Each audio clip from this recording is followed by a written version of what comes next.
നമ്മുടെ കോഴ്സിനകത്ത് നമ്മൾ പോകേണ്ടത് നമ്മൾ ഹൈഡ്രോളിക് ലിഫ്റ്റ് വെച്ചായിരുന്നു. അപ്പോൾ അത് കണ്ടിട്ട് ഇപ്പം നമ്മൾ ഒരു എൻക്വയറി വന്നിട്ട് പോകാൻ വേണ്ടി വേറെ നമ്മുടെ ഒരു കോഴ്സിനകത്ത് ഇപ്പോൾ വർക്ക് ചെയ്തിട്ടേക്കുക. നമ്മളിപ്പോൾ ഹൈഡ്രോളിക് ലിഫ്റ്റ് കൊടുത്തിട്ട് രണ്ട് വണ്ടി സെറ്റാക്കിയിട്ടുണ്ട്. നമ്മുടെ ഇതിൻ്റെ 2 ലിഫ്റ്റും കൊടുത്ത് സെറ്റാക്കിയിട്ടുണ്ട്. അപ്പോൾ ഒരെണ്ണത്തിന് ആവശ്യമെന്ന് പറഞ്ഞപ്പോൾ കസ്റ്റമറിനും ആ പുള്ളിക്ക് ഒരു ഭംഗിക്ക് വേണ്ടി 2 വേണമെന്ന് പറഞ്ഞു.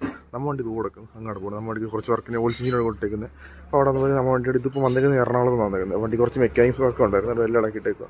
ഇതിപ്പോൾ എറണാകുളത്താണ് നമ്മുടെ ഗൾഫിലോട്ട് വന്നേക്കുന്നത്. ഏകദേശം ഒരു 50 രൂപ 60 രൂപ അകത്തുള്ള വർക്ക് വണ്ടിക്കത്തുണ്ട്. മെക്കാനിക് വർക്കും നല്ല കുറച്ച് പാച്ച് വർക്ക് അങ്ങനെ കുറച്ച് പണിയുണ്ട്, പെയിൻറ്റിങ്ങും എല്ലാം വരുന്നുണ്ട്. അപ്പോൾ എല്ലാം നല്ലൊരു ബഡ്ജറ്റ് ഉണ്ട്. അപ്പോൾ പുള്ളിക്ക് ആയിട്ടുള്ള ലിഫ്റ്റ് വേണമെന്ന് പറയുമ്പോഴത്തേക്ക് നമ്മൾ ലിഫ്റ്റും കയറ്റിയിട്ടുണ്ട് വണ്ടിക്കകത്ത്. ലിഫ്റ്റ് ഫുള്ള് ചെയ്യുന്നത് നമ്മുടെ ഗൾഫ് ഓട്ടോമൊബൈൽസിലെ വർക്കുകൾ ചെയ്തത്. അപ്പോൾ എറണാകുളത്ത് വണ്ടി കൊണ്ടുവന്ന് ഏകദേശം ഒരാഴ്ച ആയിട്ടുണ്ട്. വർക്ക് ഏകദേശം തീർന്നുണ്ട്. ഇന്ത്യയിൽ കുറച്ച് വർക്കുകൾ മാത്രമേ ഉള്ളൂ. കുറച്ച് നമ്മൾ വർക്കെല്ലാം കഴിഞ്ഞിട്ടുണ്ട്. നമ്മുടെ കോഴ്സിൻ്റെ വർക്ക് കഴിഞ്ഞിപ്പോൾ വാഷിങ്ങും കുറച്ച് മക്കലും പണി എല്ലാം നമ്മൾ ചെയ്യുന്നുണ്ട്. അപ്പോൾ ജസ്റ്റ് ഒന്ന് നമ്മുടെ ലിഫ്റ്റ് ഒന്ന് ഓണാക്കി കാണിച്ചിട്ട് ജസ്റ്റ് അത് നമ്മളോട് തന്നെയാണ് നല്ല പ്രഷറാണ്. വിട്ട് കഴിഞ്ഞാൽ അങ്ങ് പോകും. അതാണ് 2 ഓടിക്കൊണ്ട് നല്ല പ്രഷറിലാണ് നിൽക്കുന്നത്.